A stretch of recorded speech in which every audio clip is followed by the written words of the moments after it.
공해에도 또 병충해에도 강한 나무, 바로 은행나무입니다. 어디서든 잘 자라나서 전국 어디를 가든 쉽게 볼 수 있는 대표적인 가로수 가운데 하나인데요. 그런데 이 은행나무 때문에 상가 간판이 가려지고 악취로 인해서 손님 맞기가 쉽지 않다는 민원이 접수됐다고 합니다. 어떤 사연인지 자세히 알아보겠습니다. 자, 최영 기자, 어떤 사연인가요? 네, 말씀하신 대로 은행나무는요, 우리 주변에서 정말 쉽게 볼 수 있는 나무입니다. 여름에는 싱그러운 초록, 가을이 되면 노랗게 단풍이 져서 보기에 좋지만 상가 주민들에게 이 은행나무가 천덕꾸러기가 될 수밖에 없다는데요. 먼저 현장을 화면으로 보시겠습니다. 경북 안동시입니다. 이 화면을 보시면요, 이렇게 길 건너편에서 점포들의 간판이 보이지 않습니다. 상점은 눈에 잘 띄어야 장사가 잘 되잖아요. 그런데 은행나무가 간판을 떡하니 가리고 있다면 상인들 입장에서는 불만일 수밖에 없겠죠.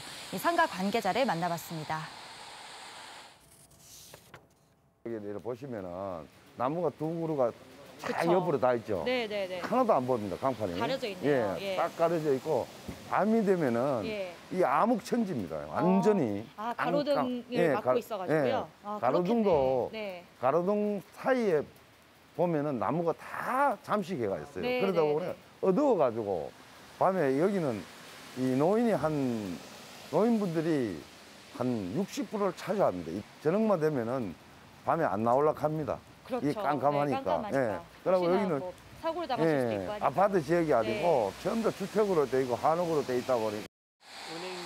네, 들으신 대로 은행나무 잎이 간판을 가리고 있는 것도 문제지만요. 가로수 사이사이에 가로등이 있지만 나무가 워낙 크다 보니까 가로등 불빛을 막아서 밤이 되면 굉장히 어두워진다는 건데요.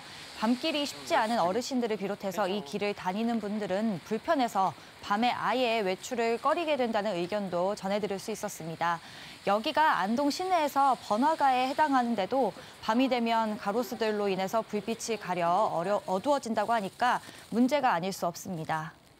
네, 이 은행나무가 가로등 불빛조차 가릴 정도로 규모가 커졌다고 하니까 관리가 쉽지 않은 모양입니다. 네, 벌써 20년에서 40년까지 오래된 나무들이다 보니까 규모가 어느 정도 있습니다. 그리고 은행나무는요, 워낙에 튼튼한 수종이라서 이렇게 크게 잘 자란다고 합니다. 여기에 사실 은행나무 하면 저는 특유의 냄새가 떠오르거든요. 이 상인들도 바로 이 악취로 인해서 불편함을 호소하기도 했습니다. 들어보시죠. 그리고 조개도 그렇고 냄새가요. 저기 뭐 이게 알 떨어질 때는 냄새가 나가지고 진짜 못 다녀요. 근데 미아원 저 청소하시는 분들도 힘들고 그 뭐 일이 쓸어도 안 돼. 그거는 계속 은행나무인데 저쪽에는 더해.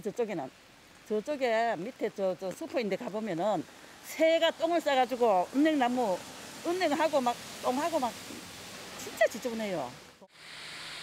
네, 주민들은 가을만 되면 떨어진 은행으로 인해 악취에 시달리고 있었습니다. 상가 관계자들은 가뜩이나 이 코로나19로 인해서 어려운 경기를 맞고 있는데 은행나무 악취로 인해서 손님들이 잘 오지 않은 것 같다면서 울상을 짓기도 했는데요.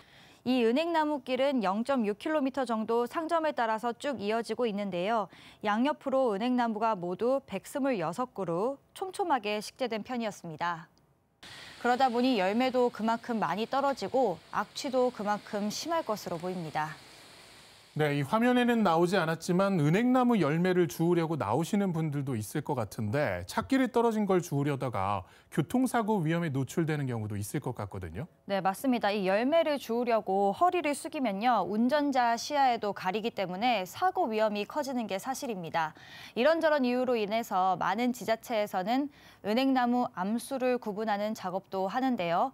암나무에 열매가 맺히기 때문에 암나무를 골라내서 열매가 자라지 못하도록 결실 억제제를 뿌리기도 하고요.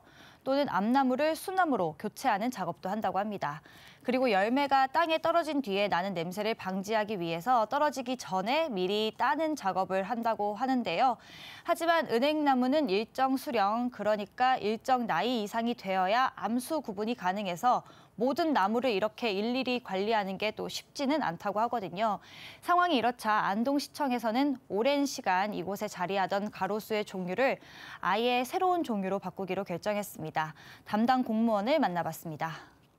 은행나무가 크다 보니까 그 어떤 뭐 간판 가림이라든가 열매로 인한 악취 그리고 그 뿌리, 나무 뿌리가 이제 조금 이제 밑으로 이제 그 물로 조금 들어오는 문제, 그 여러 가지로 이제 문제점이 있어서 복자기 나무로 대체를 하는 데 있어서 가지고 그 은행나무가 지금 대체로 보면은 나무가 이제 교목이고 굉장히 큰 나무입니다. 그래서 나중에 계속적으로 놔뒀을 때는 여러 가지 이제 피해가 장기적으로 대두가 되기 때문에 이걸 저희가 어느 정도 관리 가능한 수목인 어떤 복자기 나무로 저희가 대체를 하는데. 네, 안동시는 가로수 수종 교체를 시범 사업으로 추진한다는 계획인데요. 들으신 것처럼 수종은 복자기 나무로 교체를 한다고 합니다. 복자기 나무는요, 가을이면 빨갛게 단풍이 지는 나무인데요. 복자기 나무는 어느 정도 규모로 자라더라도 이 은행나무에 비해서 관리가 더 수월하다고 합니다. 예, 나무를 일일이 제거하고 거기에 새로운 나무를 심는 것도 만만치가 않은데 이 또 한 번 심으면은 오랫동안 둬야 되기 때문에 수종을 선정하는 게 상당히 쉽지가 않을 것 같습니다. 네, 맞습니다. 그래서 어떤 나무 종류로 교체할지에 대해서 상가 관계자들을 비롯해서 주민들의 선호도를 조사하고 의견을 모두 취합해서 수종을 결정했다고 합니다. 안동시는 이 사업을 늦어도 오는 7월까지 마무리한다는 계획입니다. 일단 나무를 베고 그 나무를 일단은 그 뿌리까지 제거를 해야 됩니다. 그리고 난 다음에 이 보도블럭을 조금 철거를 하고 그 이후에 복자기 나무를 식재를 하게 되겠습니다. 그리고 이 사업은 한 7월 한 초순까지 저희가 이제 마무리 지금 계획으로 되어 있고요. 주민들도 그렇고 은행나무보다는 더 아마 아름다운 거리가 되지 않을까 지금 생각을 하고 있습니다. 새로운 가로수의 복자기 나무의 식재가 마무리되더라도 수형이 다 자리 잡을 때까지 5년 이상의 시간이 소요될 것으로 예상된다고 합니다. 안동시 측은 복자기 나무가 이곳에 잘 자리 잡을 수 있도록 주민들의 협조를 당부하기도 했습니다. 네, 앞으로 이 길이 복자기 나무 길로 새롭게 거듭나서 상인들에게 보다 나은 환경이 마련됐으면 좋겠습니다. 최 기자 잘 들었습니다.